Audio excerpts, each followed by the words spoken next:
Hij is met afstand de beste entertainer van de Limburgse podia. En volgend jaar zit er 34 jaar in het vak. En hij gaat zijn collega's Erwin en Beppie achterna, want ook hij zal in september gaan staan in Ahoy. En natuurlijk wil we er alles van weten. Big Benny, hartelijk welkom.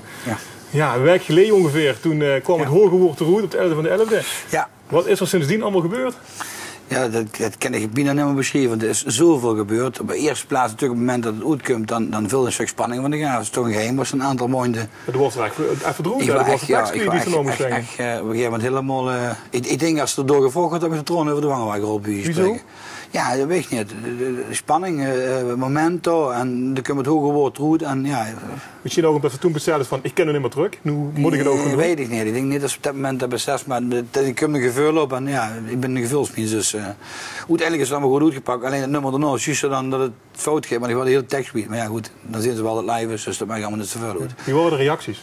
Ja, gigantisch. Ik had mijn telefoon, daar had ik in de auto te liggen, dus ik kwam op een gegeven moment in mijn auto, ja, ik denk, wat is hier nou? En dan hebben ze dat vandaag met de techniek al hebben ze dat over apps en sms'en, maar ook ons bekende Facebook. Ja, dat was gigantisch. Ik geloof dat we op dit moment al bijna aan de 4000 likes zitten. Een mailtje van mensen over Zinderby en we gewoon een bus regelen. Heel veel collega-artiesten die zich spontaan aanbieden om het voorprogramma te doen. Wat was de meest bijzondere reactie die ze zelfs mogen ontvangen? Dat was van een vrouwke van 88 jaar. En die vroegen mij of er zitplaatsen waren. Ik zeg ja, er zijn zitplaatsen. Ja. Ook dat is de reden waarom we naar Ahoy gaan natuurlijk.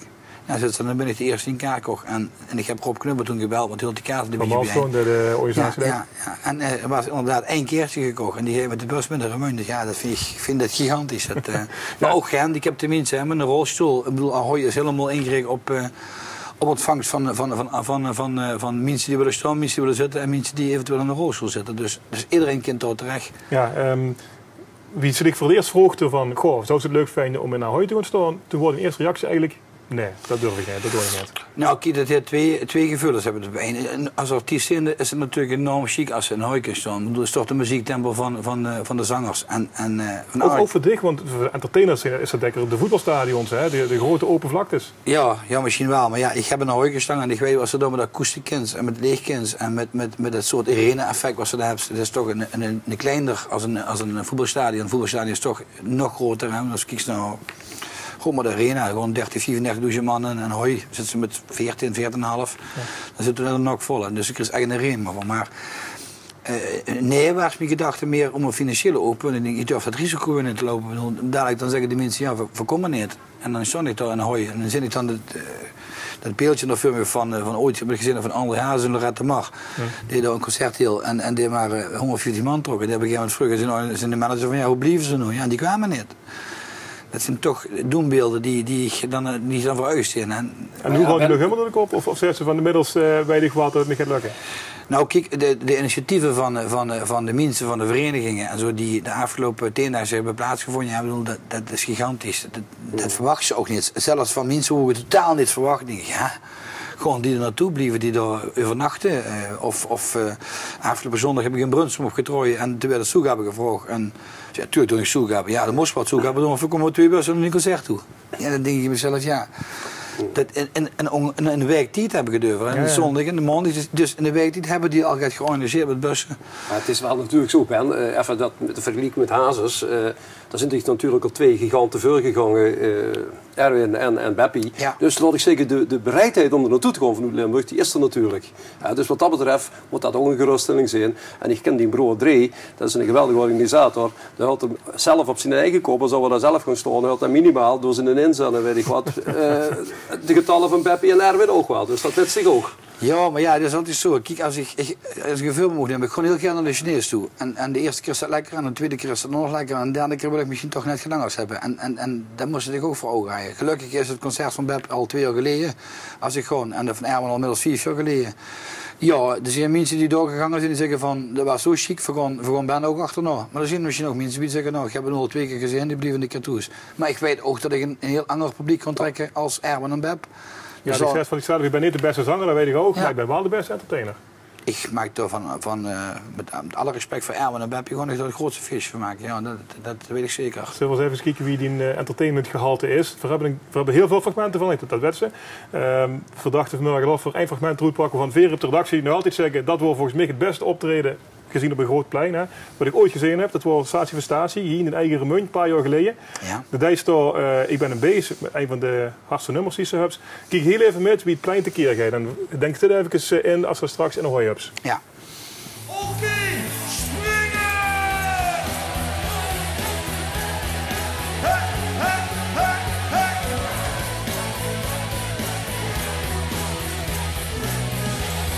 Ik moet ik ben Bijna zijn er altijd kippenvel als dit zoiets. Ja, dat zijn zeker kippenvelmomenten. A, dat is mijn eigen stad. En B, dat moest ik ook voorstellen, dat is Varsel Sotig, dat is het daar speelt. En dan loopt ze toch met een stukje druk rond van is je stem er nog, kan ze het nog brengen? Ja, die stem wel weg, maar dan komt de microfoon blijven. Ja, kijk, en dan gaat het publiek reageren. En dan krijg je toch, zeker een kippenvelmoment. Natuurlijk, op het moment dat ze er steeds is dat kippenvelmoment groter als het nou een trucs is. Ja, dat houdt toch gewoon niet voor. Als dit eigenlijk in Ahoy gebeurt, dan... Maar die best ook nog altijd, dat weet jullie niet, maar die best ook nog altijd echt zenuwachtig voor zo'n optreden. Ja, ik heb altijd, ik noem het dan altijd gezonde spanning, maar die ken nog wel van een keer verkeerd loeslaan. Dat weet ik. Ik weet van nature dat ik een vrij impulsieve mens ben. En ik kan me nog herinneren dat bij de Statie voor Statie, toen kwam ik aanlopen en ik was daar van tevoren had ik opgetrooid bij de jeugd van Remun. De jongere Statie voor Statie. Scholen voor Statie. Toen werd me verteld wie ik dan de zondag moest lopen. Dus ik loop fijn die route af en dan moest je voorstellen, dat zit tussen optredens en. Dus ik kom de fijne partij en ik loop fijn die route en dan zingen de mannen van de beveling en dat liet me niet door. Dus ik heb dat 4 keer netjes gevraagd. En de 4e keer heb ik het rek opgepakt en dan vond je me gewoon dan ook naar achter kan je van het rek bij wie spreken. Maar dan wil ik ben ik op 10 toon en dan zit er dan zo'n meneer in die denkt van ja, ik loop maar om, ik ga maar door het publiek hier. Ja. Dat ken ik niet, dus ik wist niet dat ze goed optreden. Ik snapte hem al wel, achteraf had ik ook niet zo mogen reageren. Ik moet zeggen, gewoon even van de organisatie. Maar ja, dat zijn zo'n uitspattingen die heb ik. Van de positieve kant en van de negatieve kant. Gewoon even hebben over Ahoy. We zien hier de poster, inmiddels ook op de website staat. We zien een boksring, we zien Dig als bokser. Ja. Wat gaat er gebeuren nou? Nou, Ahoy gaat nou goed, hè. Ahoy gaat nou goed. Het wordt een show van voor tot achter. En dit is een stukje van de sluier die je vermogen heeft. Maar er liggen nog veel meer creaties onder die ingevuld gaan worden. Ja, we willen toch wel iets weten, Ben. Vertel eens even iets wat we... Nee, dat wil ik niet. Want mensen die dan een keertje verkopen, die moesten niet het graad voor de vul weten. Dus er komen collega-artiesten. Ik zeg niet dat het allemaal Limburgers zijn die er komen, maar er gaat een hele show, een heel spektakel. Maar ik denk dat ik zelf 2 uur en een kwartier toch het podium voor mij heb. Met allerlei verrassende momenten. Ja. Als alles goed is, wil het ook een soort boekschrink wat er geboden wordt. Een boekschrink? Ja. Maar dat moet nog blijken of het serieus, midden in de zaal? Ja, als het technisch allemaal mogelijk is, is dat wel de bedoeling. Ja. Maar dan ben ik er misschien alweer te veel aan het voor je. Ja, wij gaan natuurlijk ook een beetje opboeksen, Ben. Ik geef maar eerlijk toe. Denk ik die cijfers van Erwin en Beppie, dat wil zich overreden. Dat is ook een beetje de bokskant. Ja, geef het toe. Dat is ook precies. Wanneer ben je tevreden? Ik zelf ben tevreden bij 4.500 man. En Erwin had er 68 gehoord en Beppie had er 13 zoveel. En ik ben een realist. Ik bedoel, bij 4.500 man. En iedereen wat ik spreek zegt, maar die zijn gek. Maar bij 4.500 man dan ben ik... Maar Ben, dan geeft het toch niet naar Ahoy? Dat geeft zich toch makkelijk over. Kom op. Nee, maar ik gewoon ook nogmaals, gewoon een rooi A om de akoestiek. B, in heel Limburg kan ik geen zaal vinden hoe ik 4.500 man kwijt kan. En C, het showrace-effect. De mensen die in de bus stappen, die hebben zo'n fantastische dagen. Ja, die hebben zo'n fantastische dagen. En als ze dat hier in Kerkrooiduis in de Rodehal of zo, is dat toch weer heel anders. Dus een beleving. Heb je nog veel van die azijnpissers gehad? Want ik weet dat wel eens in de winkelgang, als ze is best hè. Zeggen ze, wat moeten die al? Het zeggen ze niet alleen bij Deeg, maar dat zeggen ze ook bij Beppie, het zeggen ze ook bij Erwin. Wat moeten die allemaal, wat moeten die Limburgers, hier zijn ze groot geworden? Heb ze dat ook al veranderd? Dat heb ze gezegd, ja, veel positief, maar die ben ik ook tegengekomen, die ben ik ook tegengekomen. Ja, ik moet eerlijk zeggen dat ik heel Facebook afgestruimd ben, maar ik heb heel veel volgers. En ik had dat wel verwacht, en terecht. Ik bedoel, iedereen hoeft niet me te volgen. Ik bedoel, iedereen geeft het vrije wil met. Ik bedoel, het nemen wordt gedwongen. En Facebook is een medium hoe toch alles op geuit werd. Dus ik heb gezocht. En ik heb 2 opmerkingen gevonden. Eén kwam uit een hoek. Hoe ik niet van verwacht had. Want ik weet dat diegene gegarandeerd met 2, 3 bussen naar mij toe komen. Maar dat was einde de zin van ja, waarom Rotterdam? Waarom 220 kilometer van Limburg af? Ik begreep dat. Ik bedoel, als er niet bits welke gedachte erachter zit, begreep ik die opmerking. En een meisje uit het zuiden, dat zei van ja, nee, ik zit bij die Dux dat hier in de contraille, waarom zal ik hem gaan volgen en Ahoy? Allebei begrijpelijk. Alleen ja, in Ahoy steeds met een band met 22 man achter zich, met een fantastisch geluid en een ambiance die ze weer niet kent.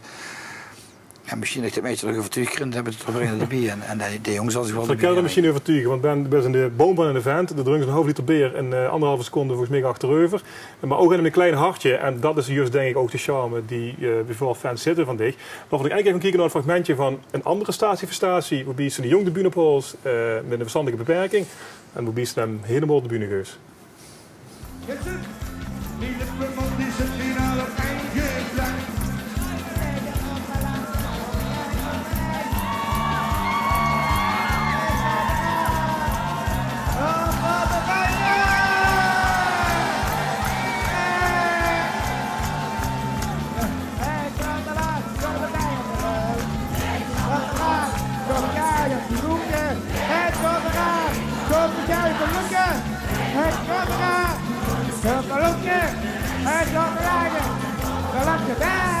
Ja, enige gastartiest Ben hebben we al gevonden. Maar dit is ook Big Benny, hè? Ja, en net als met het één stukje te zien, wie dat plein te keer ging. Maar ik kreeg hier meer kippenvel als met het één stukje. Omdat hier het gebeurt, wat dat is niet ingefluisterd. De jongen steeds honger aan een dranghek. En op een gegeven moment kreeg ik met hem ook contact. En ik wilde eigenlijk her, maar de man van de beveiliging, die zegt, ik mocht niet van het podium af. Ik zeg, ja, dan breng hem maar hier. Ik moest zeggen, die brengen hem achter het podium naar mij toe. Nee, die hufte hem over de andere keer. En de jongens gingen bij me en ja. Als je dan ziet wie het publiek erop reageert, omdat het gewoon een feestje van ons alles is. En van de jong, van mij en van iedereen. En de jongen te daar van zijn leven. Maar ik ook. En het publiek ook waarschijnlijk, als ze ja, zien reageren. Als ik zie als ik nog terugdenk hoeveel respons ik erop gehad heb op social media en zo, ja, dat kan ze weer niet. En ik moet zeggen, ik had het zelf niet teruggezien, nou, daar heb ik er nog gekeken, ben ik even zelf stil geweest. Want de Duits zit in een... Dit is niet vooropgezet, dit is open en dit is, nee, dat durf ik alles voor, ja. Nee, dat kan ze ook niet opzetten. Want ja, bedoel, de jong, die stinkt met die gitaarken en Sien Beret al naar de ruimte huurde, als de hele dag op dezelfde plaats gestangen met zijn gitaarken, ja. Denk ik met. Dan mogen we heel veel succes wensen op de road naar Ahoy en zeer zeker op Ahoy. Noem ik even de datum. 30 september 2014. Dat was er erbij. Dankjewel, Ben. Ik ga jou bedanken.